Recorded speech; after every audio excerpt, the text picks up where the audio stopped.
Hi, welcome to Aphasia Moments, a video podcast where we explore life with, with apraxia of speech, dysarthria, and aphasia, and other communication disorders. I'm your host, Cheryl Tandro. I'm here to share some of my journey.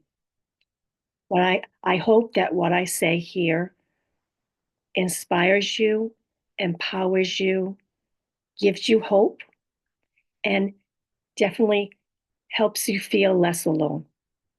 Because I have these communication disorders, my speech can sometimes be hard to understand. I encourage you to use the closed captioning feature located right below this video, CC. It might help you to understand me better. Let's dive into the topic for today. Today is day 28 of my 33 days of reading a book and sharing what I'm learning about the lessons in the book and how the virtue each day is really an important feature of our recovery and then moving on to live our very best life. Today's virtue is sincerity. In the book, it says the virtue of sincerity involves being free from pretense, deceit, and hypocrisy. It is achieved by governing our words with actions and truth and justice. Keep your promises. If you say something, you will do. If you say so, if you say something, go back. If you say you will do something, do it. So I'm thinking about sincerity in a number of ways. And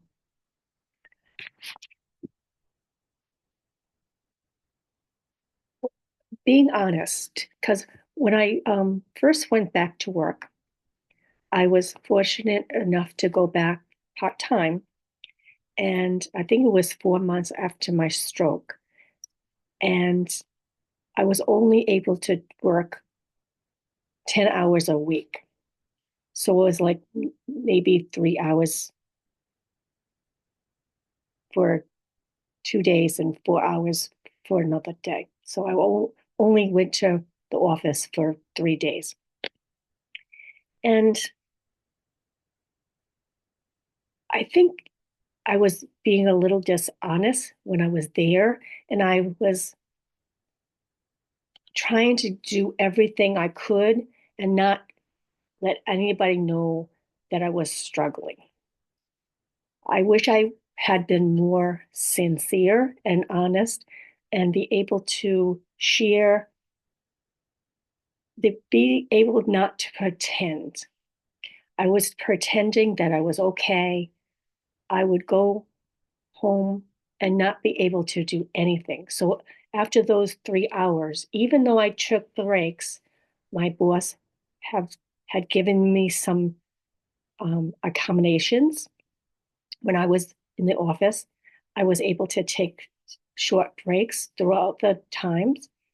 But even so, when I went back, my head was like I was not worth anything. I couldn't do anything physical or cognitive at all when I came home.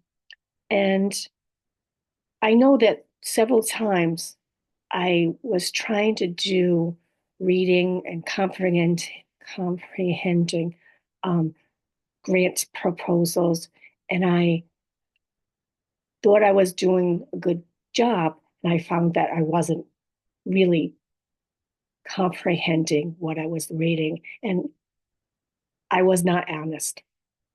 So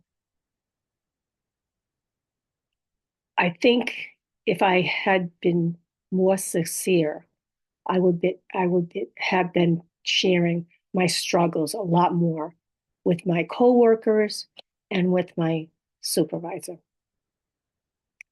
And then I was thinking about when we try to fool ourselves um, into thinking that we can do things that we can't do. Um, have been many times that I tried to put up a good front, and I tried to do holidays or um, things with family that I really shouldn't have been doing, and the cognitive load was really hard, and I didn't really share when I was dizzy and couldn't really, because nobody really knows. We have an invisible disability. Nobody really knows what's going on behind your eyes in the head. I can look normal and be unable to function. I hope that makes sense to you.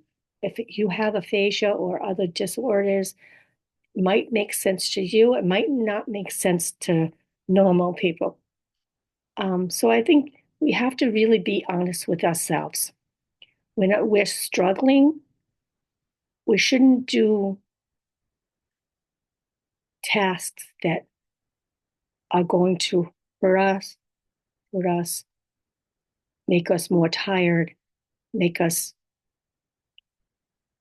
um, not function the way we want to be functioning, um, capable. I know that when my father had a subdural hematoma and was hospitalized and then went to assisted living, there were a lot of things that had to happen. Calls that had to be made, decisions that had to be made, tasks that had to be made in order for him to come home. And because I don't work, and my sister does, I wanted to take as much of that burden off of her. So I found that I was talking to people, talking to the nurses, trying to get his medications right. Um, they weren't really doing what we wanted them to do, and I had to be constantly on top of them. And I found that I was doing things that I probably shouldn't have done. I was fooling myself that I couldn't do everything. And finally, there was a time when I was talking to somebody on the phone, trying to get them to um, trying to get them to cancel uh, just a bus. They were going to take my father to an appointment. I was going to meet him there, and they misunderstood me, and they were going to cancel his appointment. And I didn't know how they got the wrong impression, but my husband came into the room and he was able to say that they're not understanding you. So at that point, I said, I have to be honest with myself and with my sister and say, I can't do this, or this. I can do this. So I think it was my pride that kept me from being honest and sincere. And I hope that you're able to see that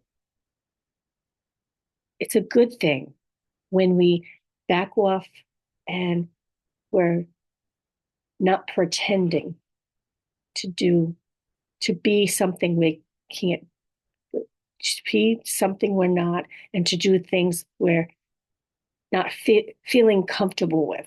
It's not that we can't do that. It's that at this point we don't feel comfortable or confident in our ability to do this right now. Doesn't mean that we can't do this in the future, but right now we can't. We have to be sincere and not pretend. Um, the definition includes pretense, deceit, and hypocrisy. And thought about being a hypocrite. And I think a lot of times I try to get people to feel good about themselves, and I am able to say what to them what I don't say to myself. And I think that's being a hypocrite to myself.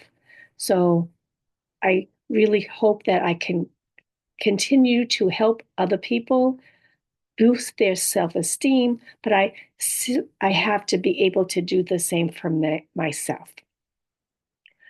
Um, I'm sure there's so many more things we can talk about being sincere, but really that's all I have for today. And I hope that what I'm able to share in these podcasts is resonating with you and reminding you that life can be full of meaning, connection, and joy, even with these communication challenges that we have. It's not just about perfection. It's about finding the works for you, being patient with yourself, and celebrating success and progress, no matter how small it may seem. Remember, you're a unique, wonderful person who has a lot to offer the world still. If you find these episodes helpful, I hope you will consider liking, sharing, and definitely commenting. I would love to hear the thoughts and your own experiences with these things and how these virtues have helped you or could help you in the future to live your very, very best for life. I really thank you for watching, and I hope that I see you again soon. Bye for now.